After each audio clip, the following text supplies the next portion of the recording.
প্রিয় শিক্ষার্থীরা, virtual classroom for economics চ্যানেলে তোমাদের স্বাগতম। আমি সর্বশেষ যে ভিডিওটি আপলোড করেছিলাম সেখানে আমি ধনতান্ত্রিক বা পুঁজিবাদী অর্থব্যবস্থা নিয়ে তোমাদের সাথে আলোচনা করেছি। আশা করি তোমরা উপকৃত হয়েছ। আজকে আমরা আরেকটি অর্থনৈতিক ব্যবস্থা নিয়ে আলোচনা করব এবং আজকের আলোচনার যে বিষয়, যে অর্থনৈতিক ব্যবস্থা, তার নাম হচ্ছে নির্দেশমূলক অর্থব্যবস্থা। নির্দেশমূলক অর্থব্যবস্থা, এই বিষয়টি নিয়ে আমরা আজকে আলোচনা করব। তো নির্দেশমূলক অর্থব্যবস্থা বিষয়ে আলোচনার আগে আমাদের জানা দরকার যে এই যে অর্থ ব্যবস্থা, এই বিষয়টি আসলে কি। আমরা পূর্বের ক্লাসেও আলোচনা করেছি, আজকে আবার একটু স্মরণ করব। বিষয়টি হলো যে অর্থনৈতিক ব্যবস্থা কি, হোয়াট ইজ ইকোনমিক সিস্টেম। দেখো, যে কোনো দেশের অর্থনীতি পরিচালনা করতে গেলে কিছু আইনি এবং সামাজিক রীতিনীতির কাঠামো গড়ে ওঠে, সেগুলোর সমষ্টিকে বলা হয় অর্থনৈতিক ব্যবস্থা। অর্থাৎ আমরা লিখতে পারি যে আইনগত এবং কাঠামোগত ব্যবস্থার অধীনে কোনো দেশের অর্থনীতি পরিচালিত হয় তাকে অর্থনৈতিক ব্যবস্থা বলে। পৃথিবীতে মোট 4 ধরনের অর্থ ব্যবস্থা প্রচলিত আছে। একটা আরেকটার বিকল্প, এক একটি দেশ এক এক রকম অর্থনৈতিক ব্যবস্থা অনুসরণ করে। এর একটা হচ্ছে এই যে ধনতান্ত্রিক বা পুঁজিবাদী অর্থ ব্যবস্থা, যা নিয়ে আমরা আগে আলোচনা করেছি। একটা হচ্ছে সমাজতান্ত্রিক বা নির্দেশমূলক অর্থ ব্যবস্থা, এটি আজকে আমরা আলোচনা করব। এই বিষয়টি আমরা আজকে আলোচনা করব। আর আরেকটি হচ্ছে মিশ্র অর্থ ব্যবস্থা, তারপরে আছে ইসলামী অর্থ ব্যবস্থা। এই মোট 4 ধরনের অর্থনৈতিক ব্যবস্থা পৃথিবীতে প্রচলিত। আমরা আজকে আলোচনা করব সমাজতান্ত্রিক বা নির্দেশমূলক অর্থ ব্যবস্থা এই বিষয়ে। নির্দেশমূলক অর্থ ব্যবস্থা এর ইংরেজি হচ্ছে কমান্ড ইকোনমি। Command economy. উচ্চ মাধ্যমিক অর্থনীতির বর্তমান বইগুলোতে এই শব্দটিকে খুব গুরুত্ব দেয়া হয়েছে, যে নির্দেশমূলক অর্থ ব্যবস্থা। এই নির্দেশমূলক অর্থ ব্যবস্থা আরো একটি নামে বহুল প্রচলিত, যে নামটি হচ্ছে সমাজতান্ত্রিক অর্থ ব্যবস্থা বা সোশ্যালিস্টিক ইকোনমি।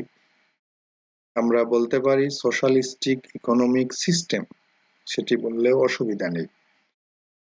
তাহলে নির্দেশমূলক অর্থ ব্যবস্থার বিকল্প আরেকটি নাম হচ্ছে সমাজতান্ত্রিক অর্থ ব্যবস্থা বা সোশ্যালিস্টিক ইকোনমি, আর আরেকটি বিকল্প নাম হচ্ছে পরিকল্পিত অর্থ ব্যবস্থা বা প্ল্যান্ড ইকোনমি। এই 3 নামেই এই অর্থ ব্যবস্থাটি পরিচিত। যে নামেই ডাকা হোক না কেন, বিষয় একই। এখন নির্দেশমূলক অর্থ ব্যবস্থার সংজ্ঞা বা বৈশিষ্ট্য পড়ার আগে আমরা তার সূত্রপাত সম্পর্কে একটু দেখে নেব, যে নির্দেশমূলক অর্থ ব্যবস্থার সূত্রপাত কিভাবে হয়েছে। এই যে কার্ল মার্কস নামে একজন ভদ্রলোক, তিনি জার্মান বংশোদ্ভূত অর্থনীতিবিদ, আর একজন ব্রিটিশ অর্থনীতিবিদ ফ্রেডেরিক এঙ্গেলস, এই দুইজন মিলে 1848 সালে কমিউনিস্ট ম্যানিফেস্টো নামে একটি ছোট্ট বই প্রকাশ করেন। এটা মানে পুস্তক না বলে পুস্তিকা বলাই ভালো, বুকলেটস। খুব ছোট একটি বই। বাংলা ভাষায় এটি কমিউনিস্ট পার্টির ইশতেহার নামে অনূদিত আছে, বাজারে কিনতে পাওয়া যায়, তোমরা কিনে পড়ে দেখতে পারো। এই দুইজনের লেখা কমিউনিস্ট ম্যানিফেস্টো 1848 সালে প্রকাশিত হওয়ার পর পৃথিবীর দরিদ্র জনগোষ্ঠীর মধ্যে সমাজতন্ত্রের বিপ্লব জেগে উঠতে শুরু করে বা মানুষ সমাজতান্ত্রিক ব্যবস্থার স্বপ্ন দেখতে শুরু করে। এরই ফলে কি হয়, বিশ্বে প্রথম রাশিয়ায় তখন জারতন্ত্রের অধীনে ছিল। জার অর্থাৎ ধর্মীয় নেতারা রাশিয়া শাসন করতেন। এই জারতন্ত্রের পতন ঘটিয়ে 1917 সালে ভ্লাদিমির ইলিচ লেনিনের নেতৃত্বে প্রথম রাশিয়ায় সমাজতন্ত্রের উত্থান হয়। পরবর্তীকালে মাও সেতুংয়ের নেতৃত্বে চীনেও নির্দেশমূলক অর্থনীতির প্রয়োগ ঘটে বা সমাজতান্ত্রিক অর্থনীতির প্রয়োগ ঘটে। তারপরে আরো বহু দেশে, বিশ্বের কিউবাতে সমাজতান্ত্রিক অর্থনীতি বা নির্দেশমূলক অর্থনীতির প্রয়োগ ঘটে, ভেনিজুয়েলায় ঘটে, ব্রাজিলে ঘটে বা ল্যাটিন আমেরিকার অনেক দেশেই নির্দেশমূলক অর্থ ব্যবস্থা প্রচলিত এখনো আছে। ইরাকে নির্দেশমূলক অর্থ ব্যবস্থা ছিল। আমাদের পরিচিত লিবিয়াতে নির্দেশমূলক অর্থ ব্যবস্থা প্রচলিত ছিল। তো এই সংক্ষেপে কিভাবে নির্দেশমূলক অর্থ ব্যবস্থার সূত্রপাত ঘটেছে তা নিয়ে আলোচনা করা হলো। এখন আমরা যাব নির্দেশমূলক অর্থ ব্যবস্থাটি আসলে কি। What is command economy? দেখো, আমরা পূর্বের ক্লাসে ধনতান্ত্রিক অর্থ ব্যবস্থা পড়েছি। নির্দেশমূলক অর্থ ব্যবস্থা হচ্ছে ধনতান্ত্রিক অর্থ ব্যবস্থার সম্পূর্ণ বিপরীত। ধনতান্ত্রিক অর্থ ব্যবস্থা কি ছিল? যে অর্থ ব্যবস্থায় সম্পদের ব্যক্তিগত মালিকানা স্বীকৃত তাকে ধনতান্ত্রিক অর্থ ব্যবস্থা বলে। নির্দেশমূলক অর্থ ব্যবস্থা সম্পূর্ণ উল্টো, যে ব্যক্তিগত মালিকানা এখানে স্বীকৃত নয়। সব ধরনের ব্যক্তিগত মালিকানা বিলুপ্ত করে রাষ্ট্রীয় বা সামাজিক মালিকানা যে অর্থ ব্যবস্থায় প্রতিষ্ঠা করা হয় তাকে বলা হয় নির্দেশমূলক অর্থ ব্যবস্থা। তাহলে সংজ্ঞাটি আমরা কিভাবে লিখব? যে অর্থ ব্যবস্থায়, আমি সাদা রং দিয়ে লিখি, যে অর্থ ব্যবস্থায়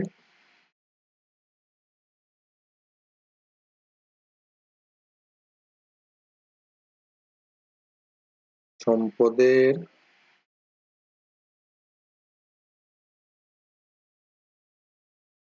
ব্যক্তিগত মালিকানার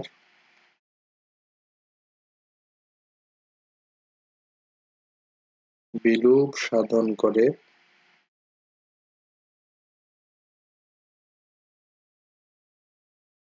রাষ্ট্রীয়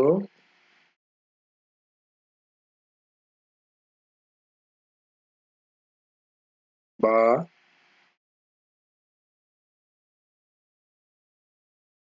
সামাজিক মালিকানা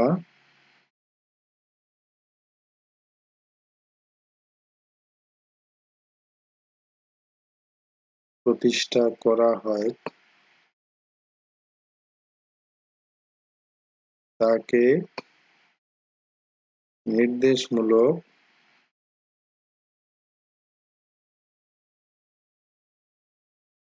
অর্থ ব্যবস্থা বলে।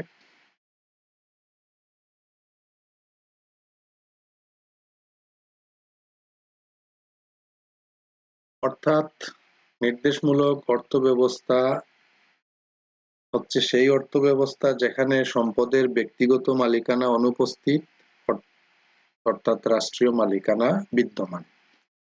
এই অর্থ ব্যবস্থায় উৎপাদনের যত উপকরণ আছে সব রাষ্ট্রীয় মালিকানায় থাকে এবং উৎপাদন ব্যবস্থা সম্পূর্ণরূপে রাষ্ট্রীয় মালিকানায়, রাষ্ট্রীয় তত্ত্বাবধানে, রাষ্ট্রীয় পরিকল্পনায় পরিচালিত হয়। এই হচ্ছে নির্দেশমূলক অর্থ ব্যবস্থা। এখন এই যে নির্দেশমূলক অর্থ ব্যবস্থা, তার বৈশিষ্ট্য কি কি? এর বৈশিষ্ট্য সংজ্ঞার মধ্যেই আছে যে এক, আমরা লিখতে পারি সম্পদের রাষ্ট্রীয় বা সামাজিক মালিকানা। বা সামাজিক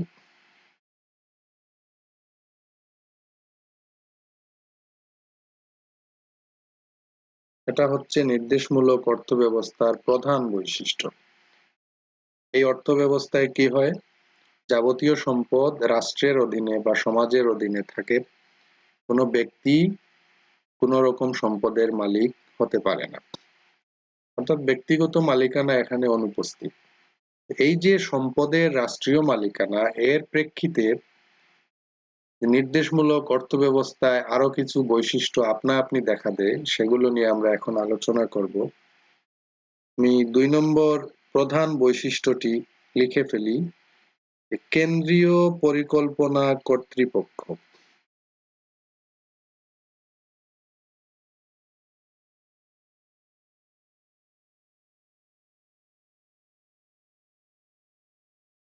নির্দেশমূলক অর্থব্যবস্থায় একটি কেন্দ্রীয় পরিকল্পনা কর্তৃপক্ষ থাকে সরকারের, এবং অর্থনীতির যাবতীয় পরিকল্পনা, সিদ্ধান্ত গ্রহণ এবং বাস্তবায়ন এই কেন্দ্রীয় পরিকল্পনার তত্ত্বাবধানে হয়।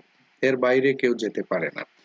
এটি নির্দেশমূলক অর্থব্যবস্থা বা সমাজতান্ত্রিক অর্থব্যবস্থার একটি প্রধান বৈশিষ্ট্য।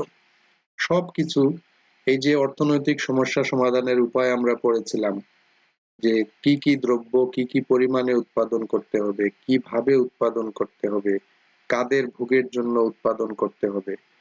এরপরে এই সিদ্ধান্ত নেওয়ার পরে কর্মপর্যায়গুলো কি ছিল, উৎপাদন, বিনিময়, বন্টন, ভোগ, এইসব যাবতীয় সিদ্ধান্ত এই কেন্দ্রীয় পরিকল্পনা কর্তৃপক্ষ গ্রহণ করে, পরিকল্পনা করে এবং তাদের তত্ত্বাবধানে সবকিছু বাস্তবায়িত হয়।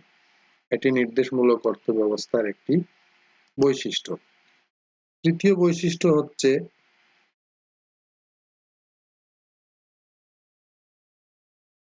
যে অবাধ প্রতিযোগিতার অনুপস্থিত।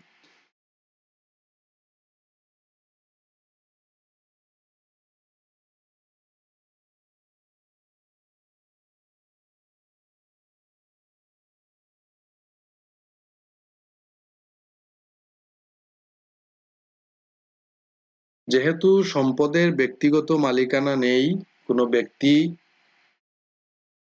রাষ্ট্রের নির্ধারিত ভোগের সীমা লঙ্ঘন করতে পারে না, ব্যক্তিগত সম্পদ অর্জন করতে পারে না, সেই হেতু কি হয়, নির্দেশমূলক অর্থব্যবস্থায় অবাধ প্রতিযোগিতা দেখা যায় না। দ্রব্য উৎপাদন এবং বিক্রি নিয়ে এই ধরনের অর্থব্যবস্থায় কোনো ধরনের প্রতিযোগিতা থাকে না। এটা নির্দেশমূলক অর্থব্যবস্থার আরেকটি বৈশিষ্ট্য। মুনাফা লাভের উদ্দেশ্যে উৎপাদন এক্ষেত্রে অনুপস্থিত। লাভের উদ্দেশ্যে উৎপাদন অনুপস্থিত। এটি নির্দেশমূলক অর্থব্যবস্থার একটি বড় বৈশিষ্ট্য। যেহেতু ব্যক্তিগত মুনাফা লাভ এক্ষেত্রে সম্ভব নয়, তাই মুনাফা লাভের উদ্দেশ্যে নির্দেশমূলক অর্থব্যবস্থায় রাষ্ট্র যে উৎপাদন করে তার উদ্দেশ্য থাকে সামাজিক কল্যাণ সর্বোচ্চ করা। কোনো অবস্থায় মুনাফার দিকে রাষ্ট্র বা সমাজের বা সরকারের ঝোঁক থাকে না। এটি নির্দেশমূলক অর্থব্যবস্থার একটি বৈশিষ্ট্য। দাম নির্ধারণ। ধনতান্ত্রিক অর্থব্যবস্থায় বাজারে চাহিদা এবং যোগানের ঘাত প্রতিঘাতের মাধ্যমে দাম নির্ধারিত হতো, কিন্তু নির্দেশমূলক অর্থব্যবস্থায় সরকারের কেন্দ্রীয় পরিকল্পনা কর্তৃপক্ষ বা তার তত্ত্বাবধানে বা তাদের ক্ষমতাপ্রাপ্ত কোনো সংগঠন বা কোনো বিভাগ প্রত্যেক দ্রব্য এবং সেবার দাম নির্ধারণ করে দেয়। এক্ষেত্রে মুক্তবাজার অর্থনীতিতে যে চাহিদা এবং যোগানের পারস্পরিক ঘাত প্রতিঘাতে দাম নির্ধারিত হওয়ার কোনো সুযোগ নেই। এটি নির্দেশমূলক অর্থব্যবস্থার একটি গুরুত্বপূর্ণ বৈশিষ্ট্য। এরপরে বৈশিষ্ট্যটি আমরা দেখব, ভোক্তার স্বাধীনতা অনুপস্থিত। অর্থাৎ একজন ভোক্তা বা ভোগকারী তার ইচ্ছা মতো ভোগ করবে নির্দেশমূলক অর্থব্যবস্থায় এটি সম্ভব নয়। একজন ভোগকারী কোন দ্রব্য কি পরিমাণে ভোগ করবে তার প্রয়োজনের নিরিখে রাষ্ট্র বা সমাজ বা সরকার সেটি নির্ধারণ করে দেয়। ভোক্তা এক্ষেত্রে স্বাধীন নয়। অর্থাৎ নির্দেশমূলক অর্থব্যবস্থায় ভোক্তা ভোগের ক্ষেত্রে স্বাধীনতা ভোগ করতে পারে না। এক্ষেত্রে রাষ্ট্র বা সমাজ বা সরকার তার উপর নিয়ন্ত্রণ আরোপ করে এবং একজন ভোক্তার প্রয়োজন অনুযায়ী রাষ্ট্র বা সমাজ বা সরকার তাকে যে পরিমাণ ভোগ করার সুযোগ দেবে বা নির্ধারণ করে দেবে তাকে সেটুকু নিয়েই সন্তুষ্ট থাকতে হবে। এটি হচ্ছে নির্দেশমূলক অর্থব্যবস্থার আরেকটি বৈশিষ্ট্য। এরপরে ধরো শ্রম শোষণ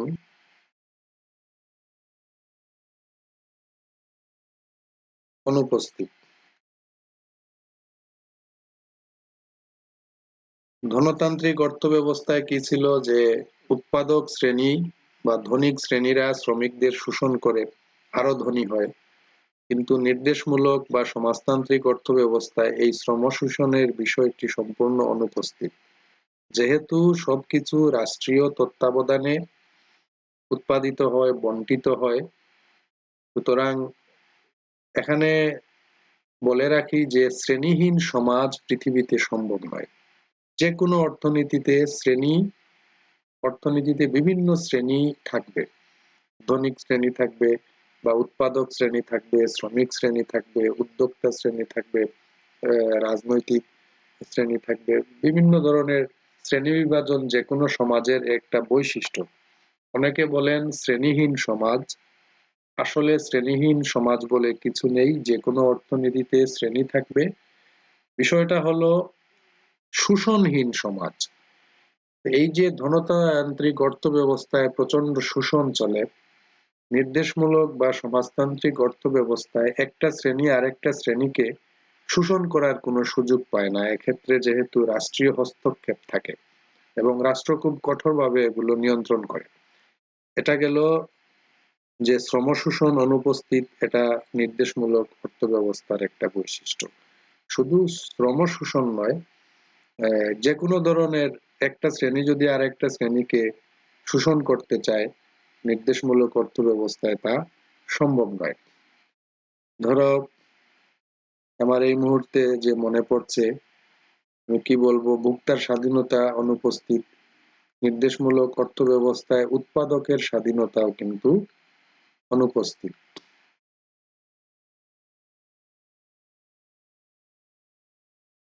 একজন উৎপাদনকারী তার ইচ্ছা মতো কি উৎপাদন করবে, কিভাবে উৎপাদন করবে, কি পরিমাণে উৎপাদন করবে, তার স্বাধীনতা নির্দেশমূলক অর্থব্যবস্থায় অনুপস্থিত নেই। এটি রাষ্ট্র নিয়ন্ত্রিত, রাষ্ট্র নির্ধারণ করে দেয় একজন উৎপাদনকারী কি উৎপাদন করবে, কিভাবে উৎপাদন করবে এবং কি পরিমাণে উৎপাদন করবে।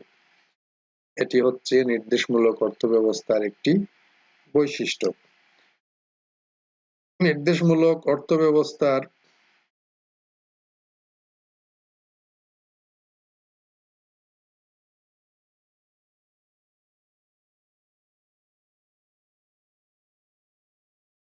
একমাত্র উদ্দেশ্যই হলো সামাজিক কল্যাণ নিশ্চিত করা বা সামাজিক কল্যাণ সর্বোচ্চ করা।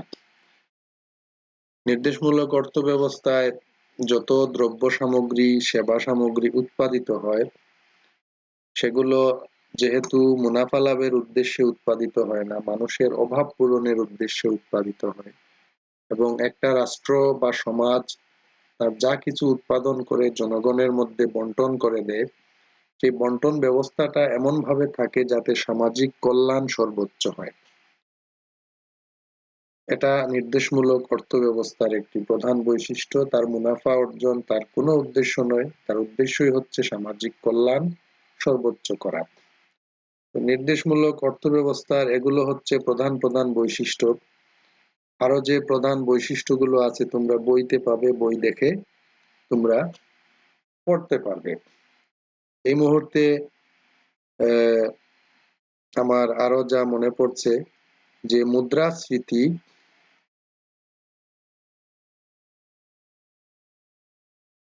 অনুপস্থিত। নির্দেশমূলক অর্থ ব্যবস্থায় বলা হচ্ছে মুদ্রাস্ফীতি অনুপস্থিত। অবাধ প্রতিযোগিতা নেই, উৎপাদনকারীদের মধ্যে বিক্রি নিয়ে প্রচন্ড উত্তেজনা, প্রতিযোগিতা, এগুলো যেহেতু অনুপস্থিত নির্দেশমূলক অর্থ ব্যবস্থায়, সুতরাং এখানে মুদ্রাস্ফীতি দেখা দেওয়ার কোনো সম্ভাবনা নেই। মুদ্রাস্ফীতি কি? মুদ্রাস্ফীতি হচ্ছে দ্রব্যমূল্যের ক্রমাগত বৃদ্ধি। দ্রব্যমূল্য ক্রমাগত বৃদ্ধি পায় ধনতান্ত্রিক অর্থ ব্যবস্থায়, যেহেতু সেখানে মুনাফা লাভই হচ্ছে উৎপাদনের একমাত্র উদ্দেশ্য। আর নির্দেশমূলক অর্থ ব্যবস্থায় যেহেতু সামাজিক কল্যাণ অর্জনই হচ্ছে রাষ্ট্রের একমাত্র উদ্দেশ্য, সুতরাং এক্ষেত্রে মুদ্রাস্ফীতি দেখা দেয় না। এটি নির্দেশমূলক অর্থ ব্যবস্থার একটি খুব গুরুত্বপূর্ণ বৈশিষ্ট্য। আরেকটি বৈশিষ্ট্য আমি বলবো, বলে শেষ করে দেব, যে ধনতান্ত্রিক অর্থ ব্যবস্থায় বেকারত্ব দেখা দেয় প্রচন্ড রূপে,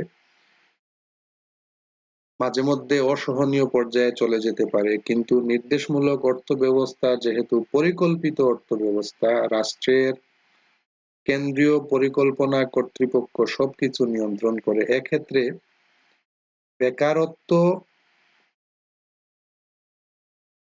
নেই আমি বলবো না, আমি বলবো সর্বনিম্ন অবস্থায় থাকে। কারণ রাষ্ট্র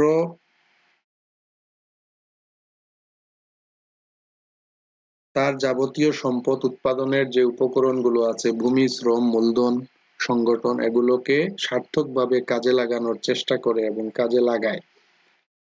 বেকারত্ব এক্ষেত্রে নাই বললেই চলে। তারপরে আমি বলবো আরো একটি পয়েন্ট বলে নেই, যে সামাজিক নিরাপত্তা। নির্দেশমূলক অর্থ ব্যবস্থায় সামাজিক নিরাপত্তা একটি গুরুত্বপূর্ণ বিষয় বা বৈশিষ্ট্য। নির্দেশমূলক অর্থ ব্যবস্থায় রাষ্ট্র তার জনগণের সামাজিক নিরাপত্তা নিশ্চিত করে চলে, এভাবেই সামাজিক কল্যাণ অর্জিত হয়। তাহলে তোমরা বই থেকে নির্দেশমূলক অর্থ ব্যবস্থার সংজ্ঞা এবং বৈশিষ্ট্য ভালো করে পড়বে। আমার চ্যানেলটি তোমরা যদি সাবস্ক্রাইব করে না থাকো তাহলে সাবস্ক্রাইব করবে, ভিডিওতে লাইক দেবে এবং কমেন্ট অপশনে, ইউটিউবের কমেন্ট অপশনে তোমরা তোমাদের প্রতিক্রিয়া ব্যক্ত করবে, তোমাদের চাহিদার কথা আমাকে জানাবে, আমি সেগুলো সমাধানের চেষ্টা করব। সবাইকে ধন্যবাদ জানাই ক্লাসটি দেখার জন্য। আর আমি আশা করব